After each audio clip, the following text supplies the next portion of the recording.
ঢাকার এই যে এত কোলাহল, এর আড়ালেই কিন্তু লুকিয়ে আছে কত শত বছরের ইতিহাস। আজ আমরা ঠিক তেমনই একটা গল্পের গভীরে যাব, জানব পুরান ঢাকার বুকে প্রায় ৬০০ বছর ধরে দাঁড়িয়ে থাকা একটা মসজিদের কথা, বিনাত বিবির মসজিদ। আচ্ছা, একটা প্রশ্ন দিয়ে শুরু করা যাক, কেমন? বলতে পারবেন পুরান ঢাকার ঠিক মাঝখানে এমন কোনো স্থাপনা আছে যা ৫০০ বছরেরও বেশি সময় ধরে তার অস্তিত্ব টিকিয়ে রেখেছে? এই প্রশ্নের উত্তরটাই কিন্তু আমাদের নিয়ে যাবে ঢাকার এক প্রায় ভুলে যাওয়া অতীতে। উত্তরটা হলো বিনাত বিবির মসজিদ। পুরান ঢাকার নারিন্দার এই মসজিদটা কিন্তু শুধু একটা উপাসনালয় না, এটা যেন ঢাকার ইতিহাসের একটা জীবন্ত পাতা। তো যে কোনো পুরনো জিনিসের মতোই এই মসজিদের পেছনেও তো একটা গল্প আছে, তাই না? চলুন সেই গল্পটাই শোনা যাক। কিভাবে আর কার হাতে তৈরি হলো এই ঐতিহাসিক মসজিদটা? সালটা ছিল ১৪৫৪। ভাবা যায় আজ থেকে প্রায় ৬৫০ বছর আগের কথা। তখন তো ঢাকা আজকের মতো এত বড়, এত জাঁকজমকপূর্ণ একটা শহরই ছিল না।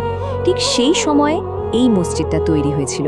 এটা ঢাকার ইতিহাসের অন্যতম পুরনো একটা দলিল। আর সবচেয়ে অবাক করা বিষয়টা কি জানেন? এই মসজিদটা তৈরি করিয়েছিলেন একজন নারী, নাম তার বক্ত বিনাত, যাকে আমরা বিনাত বিবি নামেও চিনি। চিন্তা করে দেখুন, সেই ১৫ শতকে একজন নারীর এমন একটা উদ্যোগ, এটা তো এক কথায় অবিশ্বাস্য। গল্পটা তো অসাধারণ, কিন্তু এই মসজিদের স্থাপত্য বা আর্কিটেকচারও কিন্তু কম ইন্টারেস্টিং না।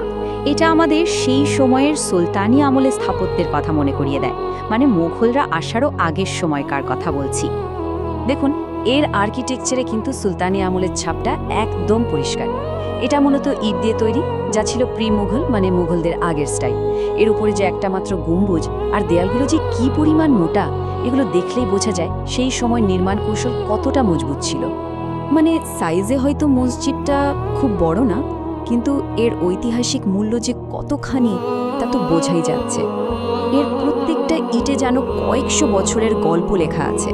কিন্তু প্রশ্ন হলো, একটা ছোট মসজিদ, এটা প্রত্নতাত্ত্বিকভাবে বা ঢাকার ইতিহাসের জন্য কেন এত ইম্পর্ট্যান্ট? এর তাৎপর্যটা ঠিক কোথায়? এর আসল গুরুত্বটা হলো, এটা শুধু একটা মসজিদ না, এটা একটা জীবন্ত প্রমাণ। কিসের প্রমাণ?